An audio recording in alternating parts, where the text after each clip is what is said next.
आपा? कोई काम था क्या अजलान? नहीं, बस ऐसे ही। वहां सब थे, आप नहीं थी, तो बस मैं आपको देखने आ गया। ये क्या कर रही हैं? खतनाती कर रही हूँ। अच्छी लग रही है।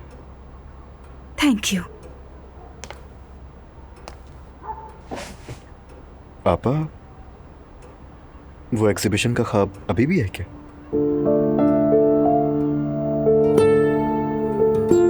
वो कहते हैं ना, इंसान जैसा सोचता है वैसा बिल्कुल भी नहीं होता। मैंने ख्वाब देखना छोड़ दिए। आपा, आप ये क्यों कह रही हैं? एक बार अगर कुछ गलत हो गया तो मतलब बार बार थोड़ी होगा। खुदा के लिए ऐसा मत सोचें।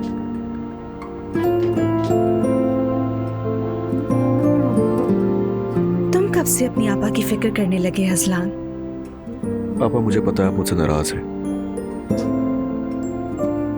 मगर खुद के साथ ये नाइंसाफी मत करें। देखिए, मैं चाहता हूं कि आप हमेशा मुस्कुराती रहें, और मैं पहले कुछ ना कर पाने पे शर्मिंदा भी हूं आपसे। शुक्रिया इतना सोचने का, लेकिन इन बातों को छोड़ो। देखो अजलान, तुम दुआ से लड़ना बंद कर दो। तुम जानते हो ना कि वो प्रेग्नेंट है, और उसकी सारी प्रेगनेंसी टेंशन में ही गुजरी है। खुदा ना करे तुम्हें पछताना ना पड़ जाए। जानता हूं बहुत कुछ सहा इस घर में उसने, लेकिन उसको भी तो चाहिए ना कि थोड़ा सा कॉम्प्रोमाइज करे। घर ऐसे नहीं चलता। यहां सिर्फ वो अकेली नहीं है, बल्कि मैं भी बहुत कुछ झेल रहा हूं। आपा, बीवी की जिम्मेदारी, घर की और खानदान की। आपा, मर्द होना भी बहुत मुश्किल है।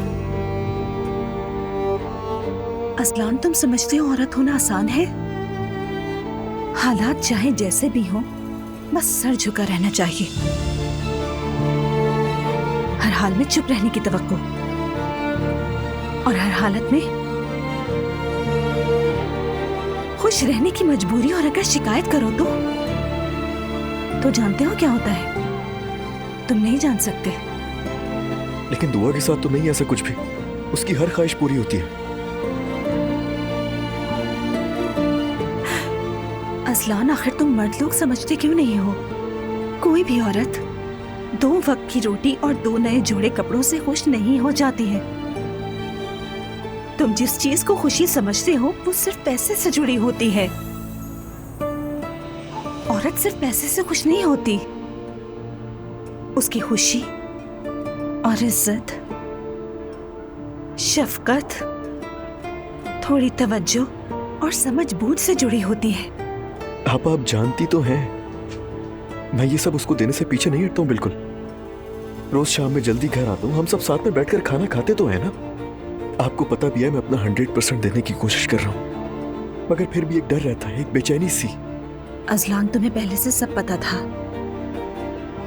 हम सबको पता था, और तुम अब शिकायत करने आ गए हो। आपा, मैं शिकायत नहीं कर रहा हूँ। दुआ के साथ खुश हूँ बहुत मैं, और उससे भी यही चाहता हूँ कि वो खुश रहे, पुरसुकून रहे। मगर उसने जैसे सोच लिया है कि वो इस घर में खुश नहीं रह सकती। बस एक दफा वो एडजस्ट होने की कोशिश करे, मगर नहीं। वो लड़की ऐसी ही दुनिया और ऐसे ही माहौल में पली बड़ी है। मैंने अम्मी और बाबा की हर बात मानी, मगर क्या हुआ? जब मैं रोती हुई दुल्हन बनी थी तो तुम और भाई तालियां बजा रहे थे। तो बताओ मुझे, हम में से कौन खुश है घर में? आपा, मैं आपसे इस मौजू पर बात करना चाहता था, लेकिन खुद को रोक लिया, ये सोचकर कि आपको सब कुछ दोबारा याद ना आ जाए, और कोई वजह नहीं है। फिक्र ना करो, मैं कुछ नहीं भूली। माफ कर दे मुझे। और मैं कभी नहीं चाहता था कि ऐसा हो, और ना मुझे अंदाजा था कि ये सब होगा। हम बस यही समझते रहे कि अम्मी बाबा का फैसला गलत नहीं हो सकता। काश इतना बुरा होने के बाद हम ना ये सीखते। आपा, हम सब ने गलतियां की हैं,